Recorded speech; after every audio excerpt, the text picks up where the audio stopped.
Hello, welcome to another episode of Beyond the Black Rims. I'm Mars Girl. I'm Josh Knight the First. And this is Season 8, Episode 9. Or Episode 175 if you're counting. And thank you as always to the Patreon contributors over at patreon.com/MarsGirl who make this and all kinds of other stuff we do possible. I hope everything is functioning okay. We moved the mic a little closer to ourselves. I hope we sound a little better. We were having some audio issues and we figured this was a better setup. Yeah, Make I us think look more like hosts. Yeah, well, I don't know. This wasn't about the look of it. This was about, can we be heard? I think that is better than what having a microphone on screen and saying, look how professional we look.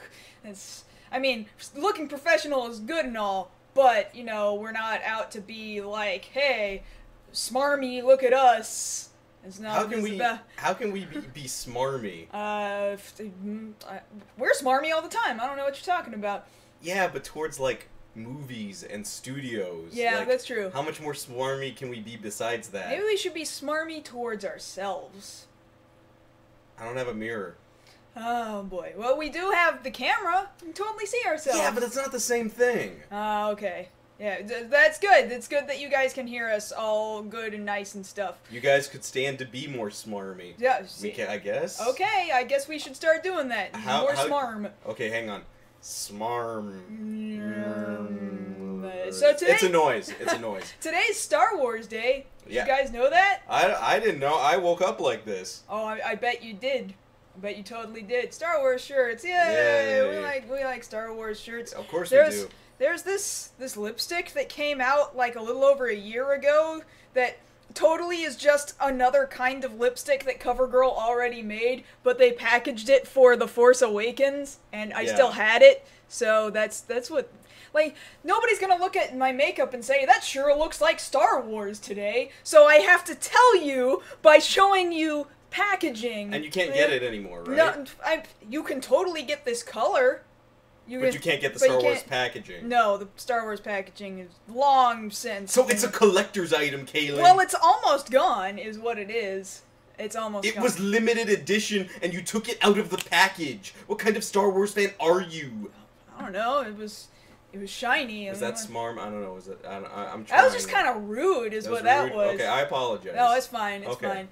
So, talking about what else has been going on. So, if any of you are watching live over on Twitch right now, you might notice that this past week I became a Twitch affiliate, which is really great. They've been rolling that out over this past month or so. I don't think everybody has it yet, but they're slowly rolling it out so that more and more people can use it. You have to stream like a certain number of hours a week and already have so many viewers, and really the threshold is pretty low, so almost anybody could get in on this. So I became an affiliate, and what that now means is that you can cheer for me during streams. Ah!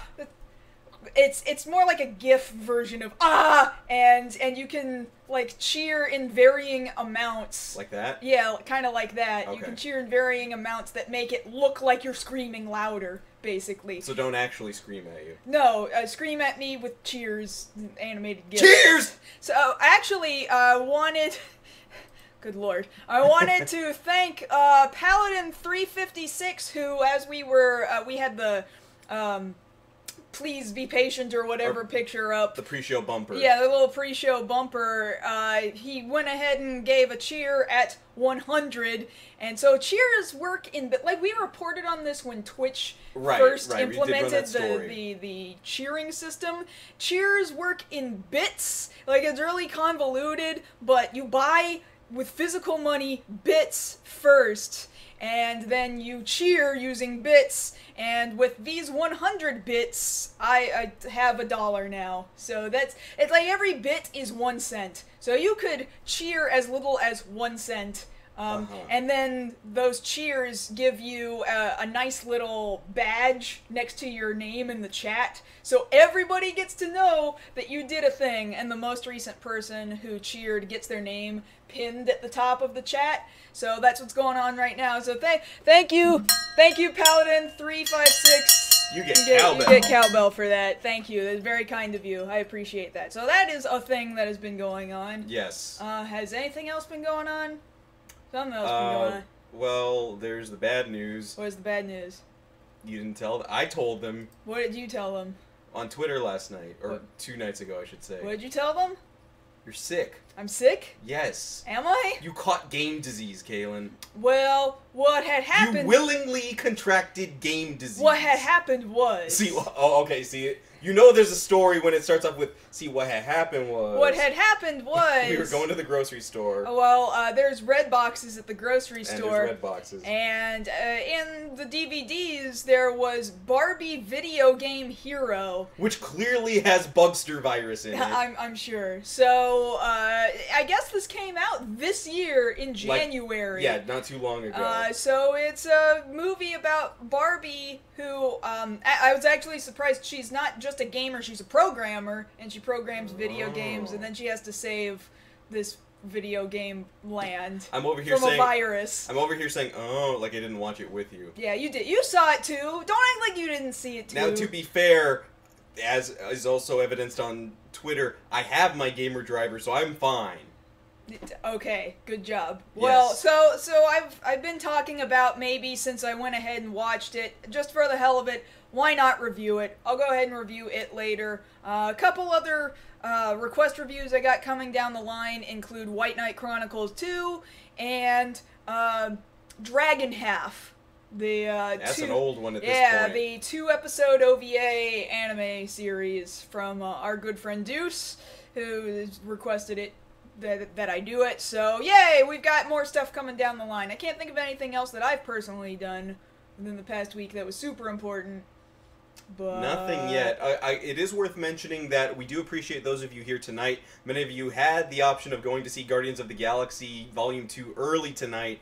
So if you're here live with us, thank you very much for sticking around. Yeah, that's true. We'll true. try to make it worth your while. Yeah, we're going on Saturday. Yeah. Which does remind me, if anybody comes out to the monthly Patreon-only stream on Saturdays, I'm going to be doing it a couple hours early so that I can, in fact, still interact with you on Saturday. Typically, we would be doing that at 5 o'clock p.m. Central Time, so we're going to have to just push it forward. Do it a little earlier in the day than we typically would. But yes. We're still doing it. Yes. Patreon.com/MarsGirl. Yeah. Otherwise, anything else we need to tell them before we go into what our stories are for the day? I shaved. No, you didn't. Yeah, I did. Then what is all this? So you just, you made it neat. I made it neat, You cleaned it up a little bit. Yeah, I cleaned it up. I want to look presentable. Yeah, you want to look like the classy, that the beard is not on your neck. Yeah, while wearing the Star Wars shirt. Yes, I have to have some class. Okay, I understand. I totally understand that. I'm a fan of Star Wars and showers. Oh, good. In that case, we should probably actually talk about what our stories are for the day.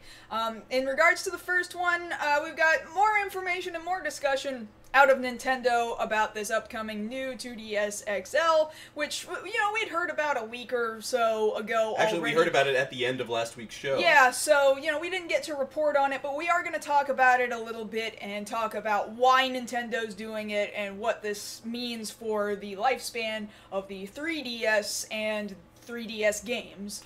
Yes, and then our second story, of course, which came up earlier this week, is our first full trailer for The Defenders. This, of course, being the culmination of the 4 Marvel Netflix series that will be coming out this August. We'll talk about what we've seen there and what we're hoping to expect from this collaborative effort between the 4 heroes. And then finally, it was announced a little earlier today that the NBA has announced 17 different sports teams that are within the NBA that will officially be used in the NBA Esports official league that's starting up this next season. We'll go into some more conversation about how esports is coming up in North America. We just came back from a big esports event this past weekend.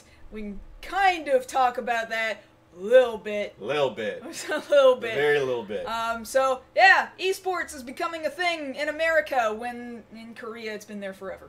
Yes. So, yes. Aside from that, I know you've got a lot of follow-ups to talk about. A lot of follow-ups. So, please, by all means, Josh, tell me what's going on. Okay. So, you're lucky this week it's not full-blown Justice League. Oh, but we're still going to be talking about members of the Justice League individually. Okay, cool. So let's go ahead and start with Aquaman, actually. We're going to go in alphabetical order. Yes, I do appreciate you showing off to the audience here. They have officially started filming under the codename Ahab. I get it, you know, like it's Captain Ahab, like Captain Ahab, yeah, okay. whales, Sea, ocean, yes. Oh, yeah. We get it. Yeah, I understand. So, I understand literature. You understand literature, that's good. Yes. So, yes, Aquaman has started filming. That would be the first one coming out of the pipeline after, of course, Justice League comes out in theaters this fall. We're still waiting for word out of the other ones, specifically The Flash.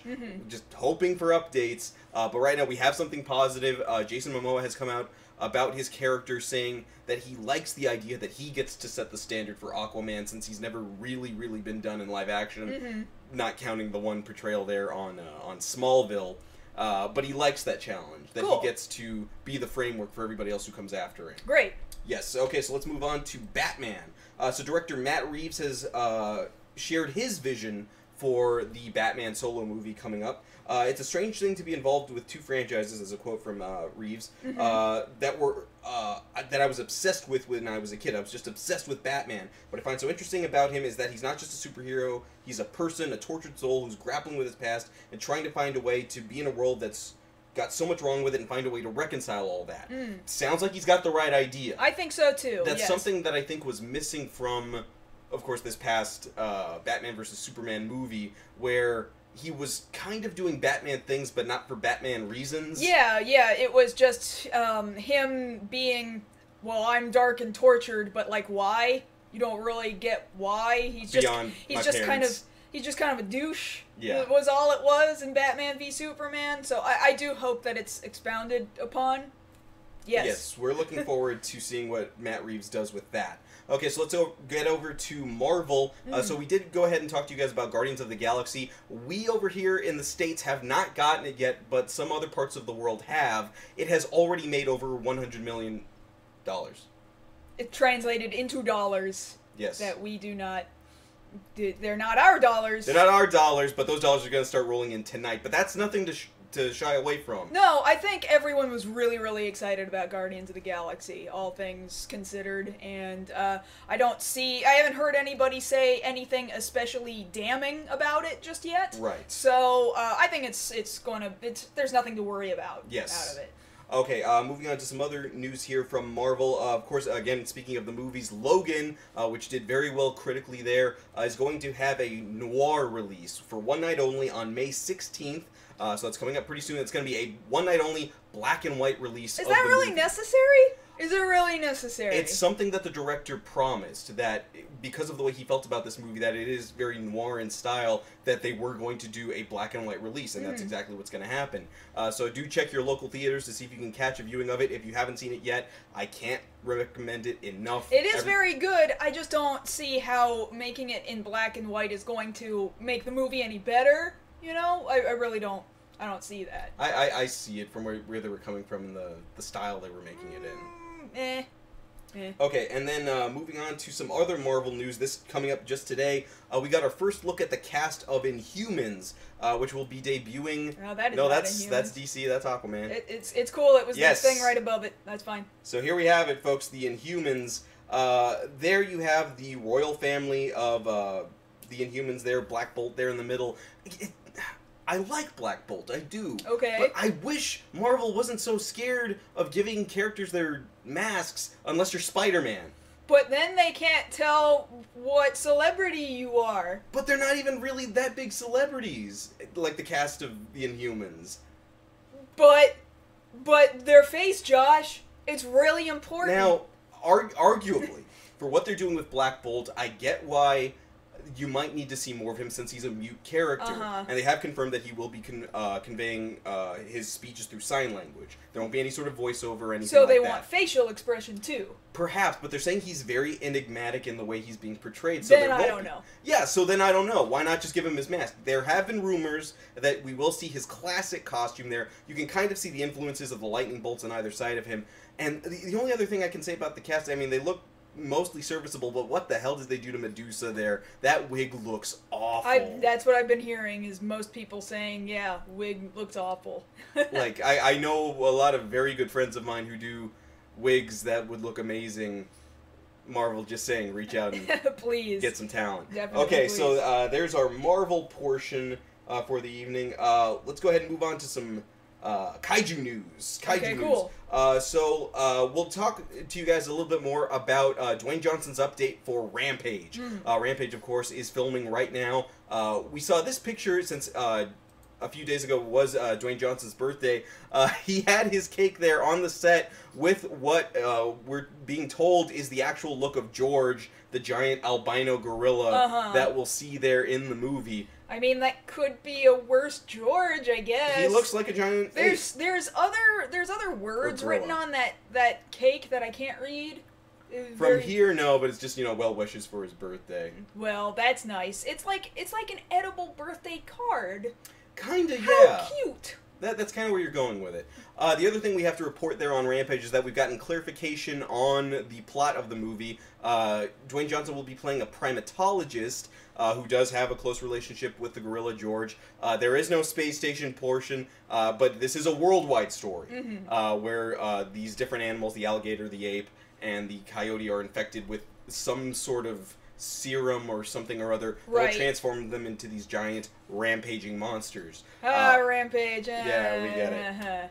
Okay, so let's go ahead and move on to some other news about the King of the Monsters trying to hold his title. Godzilla vs. King Kong was moved up just a few days from May 29th, 2020 to May 22nd. This puts it right in line for Memorial Day weekend that year. I do think that's smart. That is smart. And moving it up 1 week. Otherwise, I don't think it tells us too much, because moving it only 1 week, like by that point the movie should be completed. Yeah. Like with no concerns. I just have to imagine that a window of opportunity might have opened up. Maybe something else shuffled out that they might have been worried about being in competition with for 1 week that now is not a concern anymore. And like, why not move it up for the little extra cash? It doesn't sound like there's too much of a difference. Now, this comes off the news that Warner Brothers was shuffling around a couple of dates, so this was just part of the shuffle.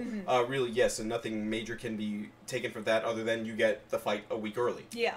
So, good for that. Everybody wins. Everybody wins. But if the monsters win, we got some backup for that. That goes into our Pacific Rim Uprising update. So, just this weekend, we had Tamashii Nations up in New York, where Tamashii Nations, which is part of SH Fig Arts, show off their line for the year. Amazing articulation on these action figures. And what we got here is our first look at the Jaeger, the hero Jaeger that we're going to see in this movie, codenamed Gypsy Avenger. So this, of course, being an upgraded version of Gypsy Danger from the first movie, looking sleeker. Also, you can't really see it there on the screen, but it's also still supporting the elbow rocket, still has the chain sword, the weapons that everybody loved from the first movie.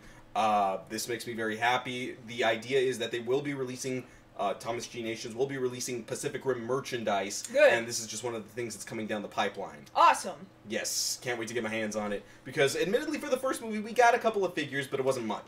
They didn't do a huge toy push.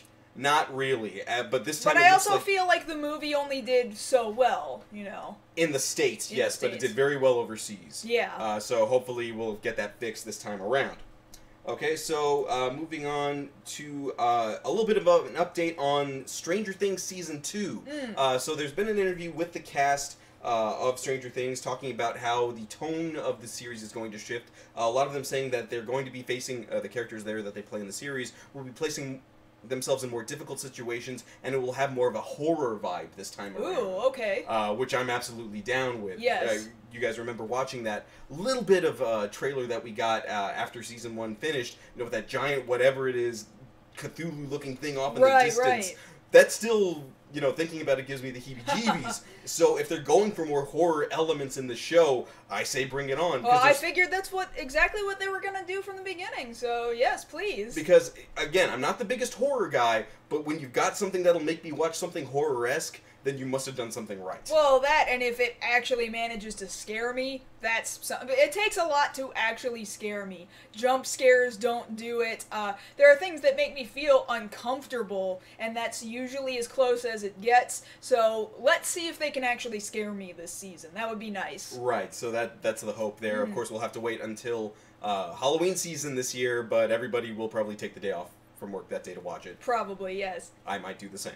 Okay, so moving on to some gaming news here. A lot of news coming out of Overwatch as of late. So, first and foremost, we just finished out the week for the Uprising event there in Overwatch, which they extended out for a few hours. Thankfully, I was able to get a lot of the skins that I wanted this time around. Good. But this is the first time I actually broke down and bought loot boxes to get those skins. You horrible, horrible man. They got me. I'm Overwatch trash. I admit it. Good job. That having been said, that goes along with the report this week that Overwatch has now become Blizzard's 8th billion-dollar game for the company. It has earned $1 billion, and it is the 8th game to have done so. Yes. Yes. Yes, it has. Making sure people understand clearly our pronunciation of what has just happened. And that makes sense. I mean, at the same time, I guess that means that Blizzard can afford to do this other thing that they did earlier in the week, in which a guy found source code for, what was StarCraft? It was StarCraft. StarCraft. Found a golden disc with a bunch of source code on it, and he was on Reddit going,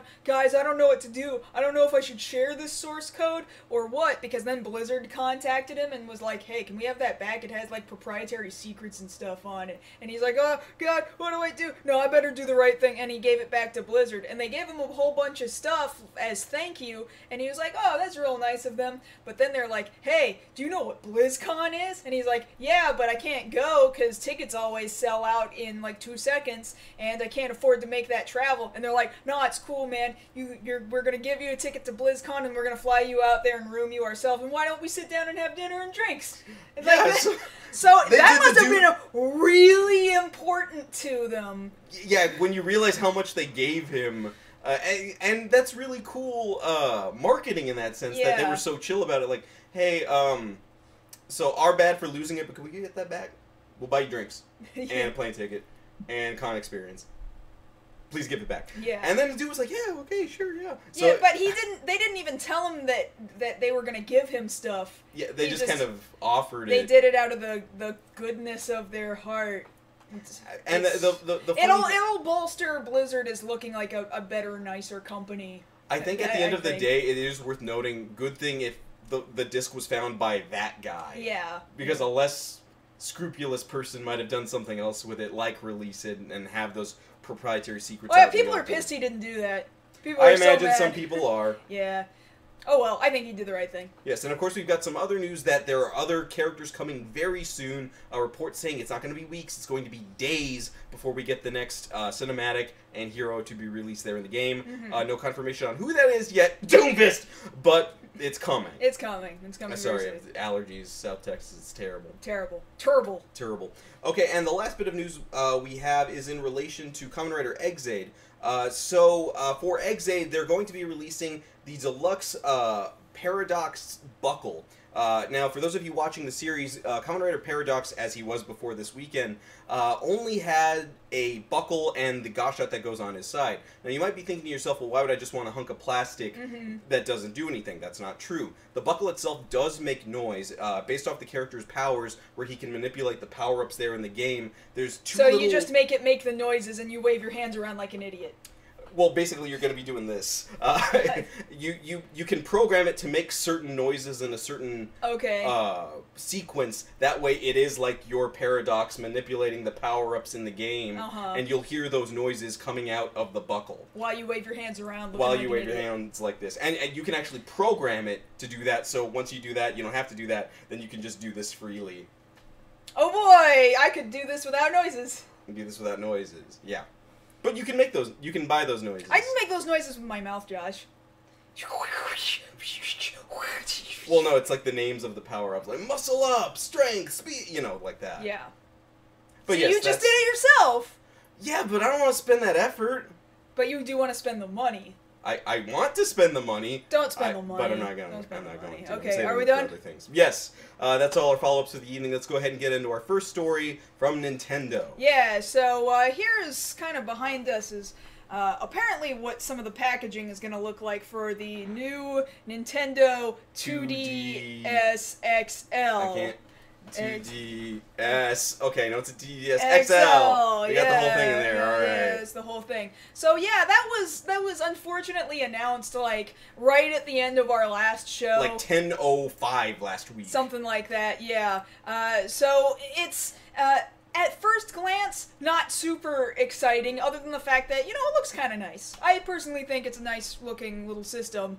And it just like the previous version of the 2DS, it's not 3D. That's why they say 2DS. They took off the 3D enhanced Switch entirely. Yes. Now it actually folds in on itself like a regular old nice. 3DS. Yeah, because the last one was like a really big hunk of plastic. I should have brought mine. It's sitting over there somewhere. It's there on the shelf. And the 2DS, like, that's not to really necessarily knock that 2DS. You've gotten good use out of that. I've gotten absolutely good use out of that 2DS. Yeah, it's. I think that it's, quite frankly, quite the good little system. I agree with the chat here. It's kind of smexy. Yeah, it kind of looks kind of nice. So it's supposed to come out in North America July 28th for $150. Yeah, $149. And you know, it looks great, and it's bigger screens. You know, just like the 3DS XL was. Mm-hmm. I'm sure in Japan they're calling it the LL, just like they did with the previous version of the 3DS XL. They call it the LL because we are the idiots over here that go from large to extra large, and then Japan goes from large to large. Yes. Maybe they're the idiots. I don't know. Who says large? Some people might. I'm sure some people might. We have a quote here from good old Reggie talking about the idea behind why they decided to make the 2DS XL, saying that they're really focused on the young market, you know, between 4 and 6 years old, that want to get into gaming, but you know, they can't get a whole system. It's entry level is what he describes it as. It's entry level gaming. It is cheaper. That's the other beauty of the 2DS rather than the 3DS. I do see people saying, you know, what's the point? You can just turn off the 3D on a 3DS. Well, the point is that putting the 3D in a 3DS makes the console more expensive. And that was the idea behind the original 2DS also. A 2DS is cheaper without 3D built into it. And if 3D isn't important to you, or if for some reason you have a hard time seeing 3D anyway, or 3D gives you headaches, then, you know, why not? Go for a 2DS instead. And in fact, it's kind of being argued by some people, take for example over at Kotaku, that Nintendo's kind of starting to pull away from 3D to begin with anyway. Well, because there's been people for years saying that 3D is just a gimmick. 3D is a gimmick. I still won't go to 3D films. The only I will rarely go to a 3D film. The only film that I kind of regret that we did not see in 3D was Doctor Strange. I feel like that one I understand. That one had utilization of 3D that I feel like it was so psychedelic that it might have been the only movie within the last couple of years that I can possibly think of where the 3D might have been justified and well utilized.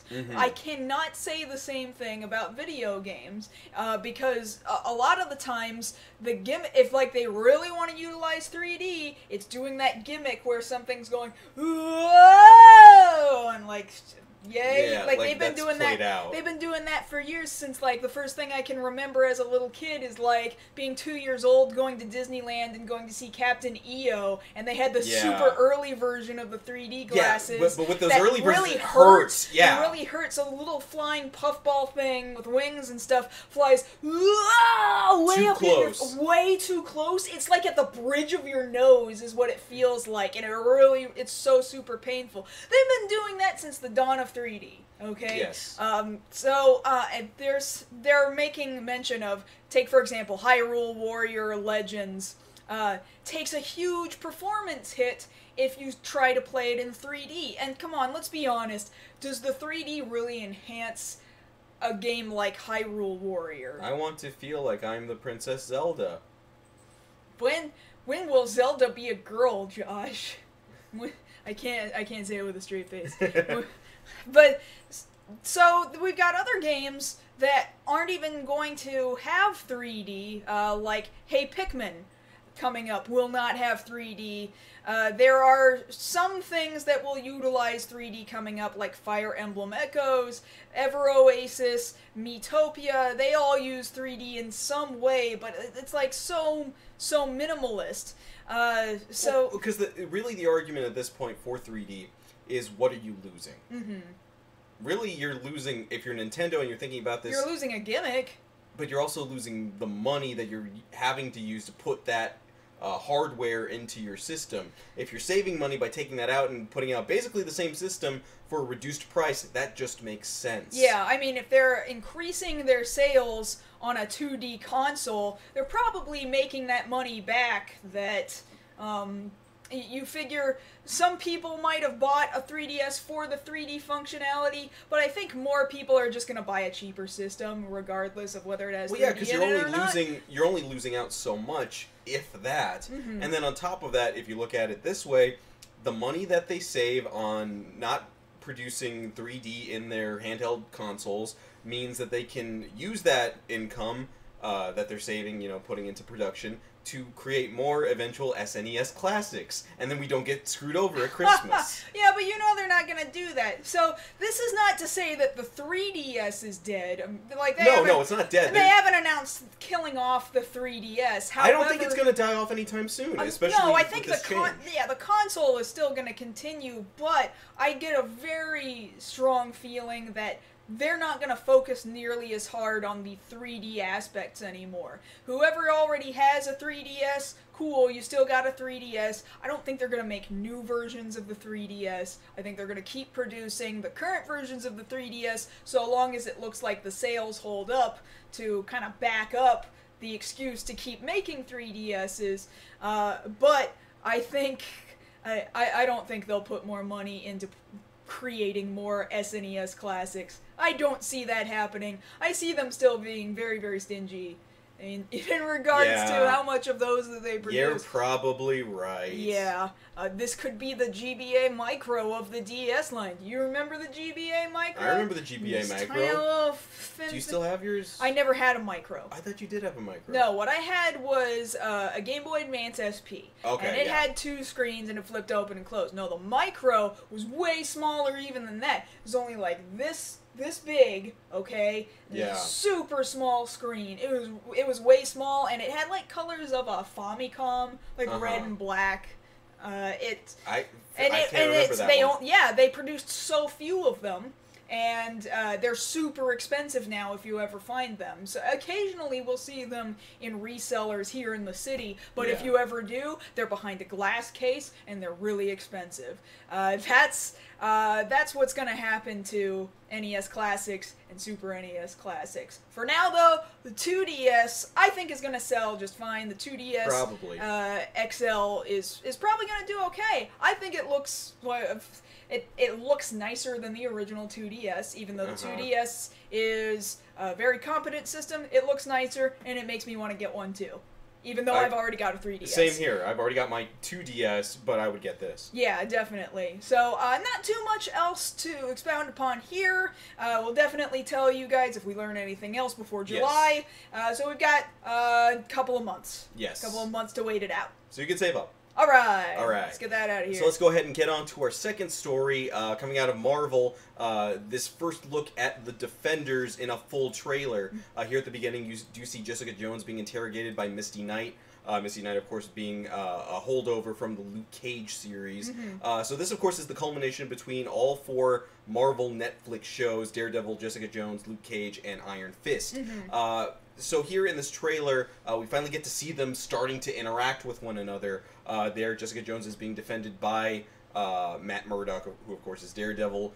We see Luke Cage having been freely taken out of prison for having been wrongly imprisoned at the end of last season. We still see that nobody really likes Iron Fist, and Jessica Jones is still getting a lot of detective work. So here, the question is, how are they going to blend all of these different styles with people that don't necessarily have a lot of people's skills? Yeah. So going into this series, a lot has been said about the different tones that each series brought to the Marvel Cinematic Universe. So I do kind of want to discuss this because I want to be very upfront and say that I only saw the first episodes of Daredevil, Jessica Jones, and Iron Fist. Only one episode of each of those, or not Iron Fist, Luke Cage. I saw none of Iron Fist. That is fine. Now, that having been said, that is not to say that I would not have wanted to continue watching these, especially Daredevil. Yes. I would, in fact, like to finish out the run of Daredevil. Jessica Jones, I saw a lot of promise in, but that first episode was admittedly kind of slow in pacing, and it was difficult for me to want to continue, but I do hear very good things about it if you manage to stick through it. Very similar things for Luke Cage. Yes. Now, admittedly, for my money, Luke Cage's weakest episodes are actually, in my opinion, episode 1 and the second half of the last episode. Otherwise, everything in the middle is very compelling and very worth watching and very entertaining. Yeah. The way they tell this story there in the Harlem portion of New York. Iron Fist, on the other hand, it's pretty much, it's almost universally being panned. Like, some people on Twitter, everything's got their defenders, right? That is not even a pun. Okay. No, not even a pun. That was sure. Everybody's gonna defend something, no matter how crappy it is. There's people out there who defend, I don't know, Sonic Colors. Why? I don't know. I just wanted to make a point. I don't know just Sonic anything they'll defend it. Anyway, Matt, back to this. So actually, I find myself slightly more interested in this because I see character personality across the whole thing. Because now we've got a variety of characters with different behavior having to interact with one another, and I don't know, it seems more entertaining to me than each of their individual series were.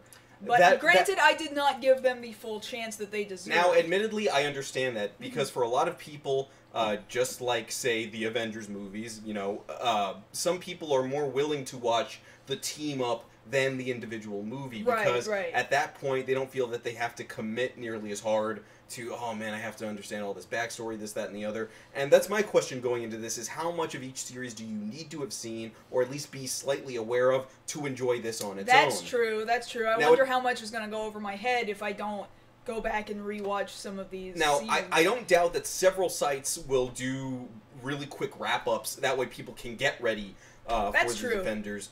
Really, in most cases, like we just mentioned, a lot of those series do have their merits and are worth watching. I remember just today or yesterday, I saw an article online related to this. Here's everything important that happens in Iron Fist, that way you don't have to watch it. Which I recommend. That makes a lot of sense. But that having been said, yes, the idea is that they're all coming together. There has been a similar thread throughout each of the 4 series of an overarching evil that's going to be what they have to take down and group together to defeat. This being embodied through Sigourney Weaver's character, who we still don't know a lot about. So is she not a character that has appeared in comic franchise before? We don't know yet. Do we know her name? I think we know. I think her first name is like Gwendolyn or something like that. I would. My bad for not having that note. We only know her first name. Okay. But other than that, nobody's been able to rightly depict who she is. I bet she's somebody, and they're just waiting for a good reveal. They're trying fine. to save it. That's I bet absolutely they're trying to fine save by it. The thing of it is, yes, the question for me is how much of each of those series tonally will be brought over here? How much of the argument for unfair imprisonment from Luke Cage, for PTSD from Jessica Jones, for the law system not working for Daredevil, a series absolutely sucking from Iron Fist, how much of that will come together here? Right, exactly. Because there's a fair chance that we'll get a decent series. Admittedly, it's not running for nearly as long as the other ones. It's going to be 10 episodes, not the regular 12 or 13 as the other series have been. But I think that's all right. Yeah. That having been said, they can't tell too much story because some of these shows are going to get extra seasons. Daredevil's got his season 3. Luke Cage and Jessica Jones have season 2s coming up. Still nothing on Iron Fist yet. But maybe because it wasn't that good. Probably. I kind of like that in this trailer. They're kind of ragging on Iron Fist throughout the course of the trailer. Well, yeah, even Stick, when he shows up here, you know, the devil of Hell's Kitchen, the smart aleck detective, the righteous ex-con, and then the kid with the light-up fist. Like, yeah. They're all kind of like, who are you? Like, you know, he tells him, I'm the immortal Iron Fist. Which is funny because it's more. I would more assume that Jessica looks like the kind of person that just looks like a person and like, who are you? But they talk to him like, and you're who now? Well, yeah. Even at the end of the trailer, like he's trying to talk like he's somebody, and you know she's like giving him that look. Yeah. Which a lot of the audience is like, We agree, yes. We agree. So hopefully the idea of the critical reception won't reflect too poorly on the show as a whole. Really, all of their strengths should come through there in this upcoming series. Of course, we got a taste there of the quote-unquote extended hallway scene that each series has become known for.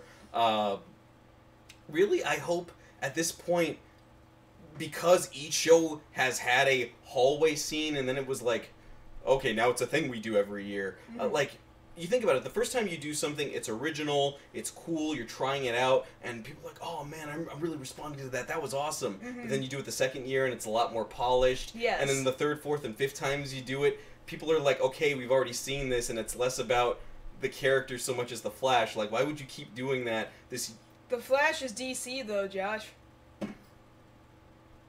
So anyway, Did I successfully kill it? Is it over? You might have killed it just a little bit. Well, it's fine. We need to wrap up anyway. Okay, right? but yes, this will be coming out this August. I know I will probably again be. Well, I don't know if I can take off during August because we got a lot of stuff in August. You know what? You're gonna watch it. You're gonna find the time for it. I'm gonna find the time for it. It'll be a weekend. It'll be a weekend. Yeah, just like any other Netflix series. Exactly. So I'll try and catch up on at least a couple of these series so that I will have better understanding before going into it. It's worth mentioning one more time that Daredevil Season 1 is out on Blu-ray and DVD now. If you don't have Netflix, you can watch it that way, or just do like everybody else in the world and borrow someone's Netflix account. Exactly.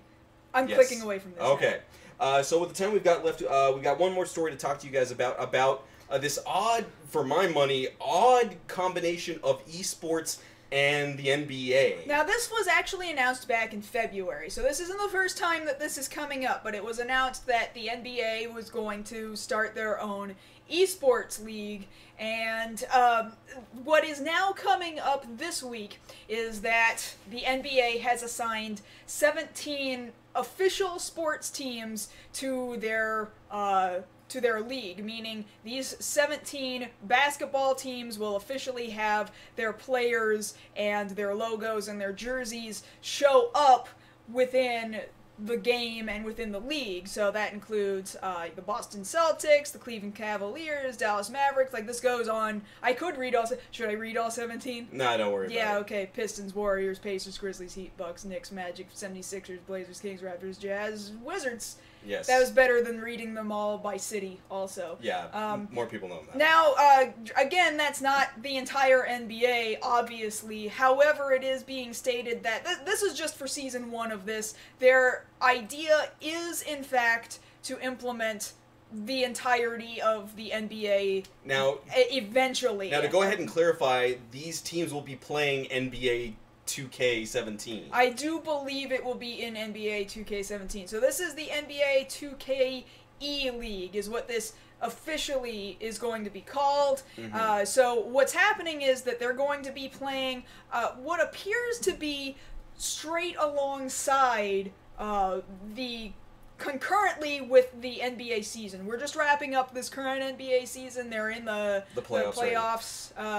These are the semifinals they're in right now, and then they're going to go into the finals. See, I never know what's going on in NBA until the San Antonio Spurs make it into the semifinals. I'm worried about Tony. But that besides the point. So yes, this is a league that's going to be coming up with this next, not what's going on right now, but next basketball season. Well, they'll have a concurrent season, and then they'll have their own playoffs. It has has regular season, playoff brackets, finals matchups. The teams are made up of 5 people, and they're going to be the kind of people standing around in those esports jerseys, and they look like this. This is what they all look like. Yeah. They all have those big teams. They have real jerseys like they're real sports dudes. And the dudes, thing about it is, each team will be known by basically the basketball team name with E in front of it. So you'd be thinking of the, as they use the example here, the E Bulls versus the E Knicks. The E 76ers, etc. Which might be a little confusing to people who only want to follow real basketball. and then suddenly they hear about the E76ers, and they're like, "What is this?" So I'm kind of wondering. It's really interesting. This isn't the first time that the NBA has kind of tried to delve into esports. Apparently, the 76ers have purchased a couple of esports teams before in the past, within this past year or so. And what's really interesting is that they're training them like they're actual athletes, yeah. So they've got them training during regular training sessions, which you should do if you're an esports team anyway. But then they've also got them on their own nutrition and nutritionists are with them. They've got their own psychologists. They've got people making sure they're getting enough sleep at night. That's important for a gamer. It is, because they won't sleep. They won't. They won't sleep, so they're getting like this is a pretty friggin' sweet deal. And I want to kind of parlay this into how esports have been treated outside of the United States. I feel like we're really slow to this, and I'm really kind of shocked because America loves to think that they're the best at absolutely everything, right? And that includes the video games, okay? But come on, we all know that that's not true. It's totally South Korea. South Korea's had it. Granted, they have stadiums. That's the thing. They've had stadiums for esports for more than a decade now, and this is also not new in Europe. In Europe, FIFA has official esports leagues tied in, and now EA and ESPN have partnered up to purchase the rights to broadcast those FIFA esports tournaments and such. And in fact, now we're also looking at what just started. I'm being told it was a couple of weeks ago that it just got started, but like tomorrow, for example, is the E-League Street Fighter V Invitational broadcasting on TBS. So we got official esports broadcasting on ESPN and on TBS now. And then just last week, there was a DayZ tournament on the CW. Yes, exactly. So this is finally starting to become, these are televised events now. And again, I just feel like America got to it kind of slow, and yet here we are finally. Now we just were at, this past weekend, we were at DreamHack Austin, which is pretty much nothing but esports. Yeah, right? Esports everywhere. Yeah, esports everywhere. And sorry.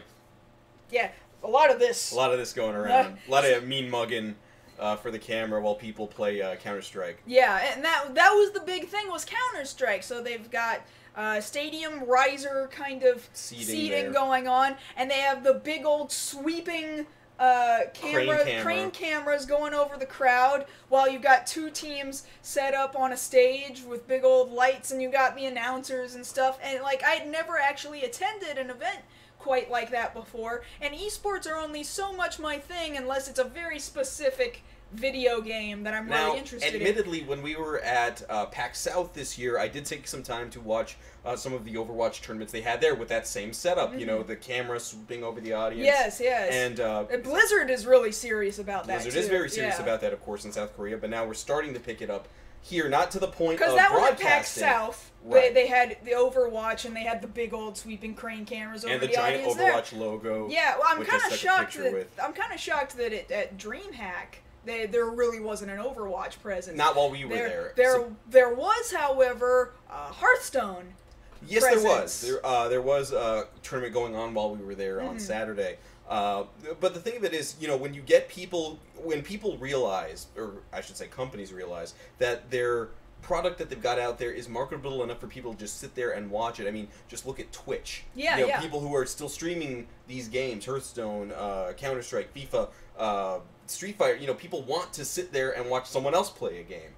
So when you realize, can we really get the advertising in there? Then you want to partner. Well, yeah, that's why you get these guys with their jerseys that have sponsorship plastered all over. Because it's real. It's very real. While we were there at DreamHack, you could buy those jerseys. Yes. Like you're looking to get a LeBron James or Tony Parker jersey. Of course, these are from companies that now you can get your own personalized jerseys. If we just wanted to say we were part of an esports team, like, I'm gonna say the Thunder Dolphins. I always jump back to that as like my default. It's not a real group that actually exists, but like we just make the Thunder Dolphins, and we just make. There are companies out there that will just make your esports logo jerseys for you. Like big. This is a new big market for these stupid esports jerseys. So wait, are we the San Antonio Thunder Dolphins or the Beyond the Black Rims Thunder Dolphins? Or just the Thunder Dolphins. Like we're not a regional thing.